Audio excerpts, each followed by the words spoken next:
ಇಂಥ ಕಾರ್ಯಕ್ರಮವನ್ನು ಭಾಗವಹಿಸುವುದಕ್ಕೆ ಹೇಳಿಕೆ ಕಳಿಸಲಿಲ್ಲ ಬಂದ್ಬಿಡೋರು, ಹೇಳಿಕೆ ಕೊಡುವುದಿಲ್ಲ, ಸುದ್ದಿ ಕೇಳಿ ಬಂದ್ಬಿಡೋರು. ಎಂಥ ಸಂತೋಷ! ಮಹಾಭಾರತ ಅಂತಂದ್ರೆ ಅಂದರೆ ಅವರಿಗೆ ಪ್ರಾಣಪ್ರಿಯ. ಸುದ್ದಿ ಕೇಳಿ ನಾನು ಬರ್ತೀನಿ ಅಂತ ಬಂದ್ಬಿಡ್ತೀನಿ. ಆದರೆ ಅವರು ಏನೋ ಇದ್ದಾರೆ, ಮೇಲೆ ಇಟ್ಟು ಹರಸ್ತಾ ಇದ್ದಾರೆ, ಅವರ ಆಶೀರ್ವಾದ ಇದೆ ಅನ್ನೋ ಭರವಸೆ. ಅವರು ನನಗೆ ಈಗಲೂ ನೆನಪಿದೆ. 40 ವರ್ಷಕ್ಕೆ ನನ್ನ ಪುಸ್ತಕ ಆಮೇಲೆ ಪ್ರಿಂಟ್ ಆಯಿತು. ಅದು ಪ್ರಕಟವಾಗುವುದಕ್ಕಿಂತ ಮುಂಚೆ ಅದು ನಾನು ಸುಬ್ರಹ್ಮಣ್ಯದಲ್ಲಿ ಭಾಷಣ ಮಾಡ್ತಾ ಇದ್ದಾಗ ಒಂದು ದಿವಸ ಅವರು ಪ್ರವಚನಕ್ಕೆ ಬಂದು ಕೂತು, ಆಮೇಲೆ ದಿನ ಇಲ್ಲಿ ಬಂದು ಎಲ್ಲಿ ಪ್ರವಚನಕ್ಕೆ ಅವರು ಇಲ್ಲಿ ಬಂದು ಪರ್ಯಾಯದಲ್ಲಿ ಅವರ ಪರ್ಯಾಯದಲ್ಲಿ ನಾನು ಪ್ರವಚನ ಮಾಡೋ ಒಂದು ದಿವಸ ತಪ್ಪಿದ್ರು. ವಯಸ್ಸಾದ ಮೂಲಕ ಒಂದು ಕೂತು ಕೊಡ್ಬೇಕು ಹೆಂಗಂತ ಹೇಳೋದು. ಒಂದು ದಿವಸ ಪ್ರವಚನ ಮಾಡಿ ನಾನು ಕುಡಿಸೋದಿಲ್ಲ ಅಂತ ಹೇಳಿದವರಲ್ಲ, ಪ್ರತಿ ದಿವಸ ಬಂದು ಒತ್ತಾಕ್ಷರ ಬರೀಬೇಕು ಹೇಳಿದ್ದಾರೆ.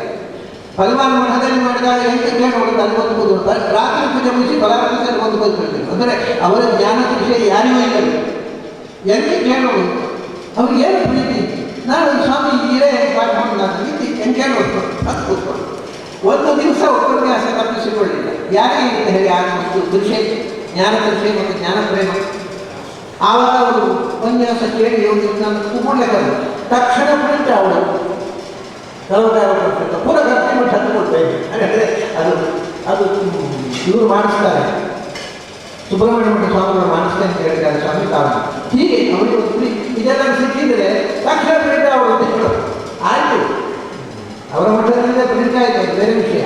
ಆದರೆ ಅವರ ಪ್ರೀತಿ, ಅವರಿಂದ ಒಂದು ಆ ಕಲಕಲಿ ಜ್ಞಾನದ ಬಗ್ಗೆ. ನಾನು ಪರಿವಾರ ಮಠದಲ್ಲಿ ಉಪನ್ಯಾಸ ಮಾಡುವಾಗ ಪರಿವಾರದಿಂದ ಟ್ಯಾಕ್ಸಿ ಮಾಡಿಕೊಂಡು ದಿನ ಕುರ್ಚಿಯಿಂದ ಎತ್ತಿರೋದು ಅವರು ಬಂದು ಬಂದು 4 ಕಿಲೋಮೀಟರ್ ಕೂತ್ಕೊಂಡು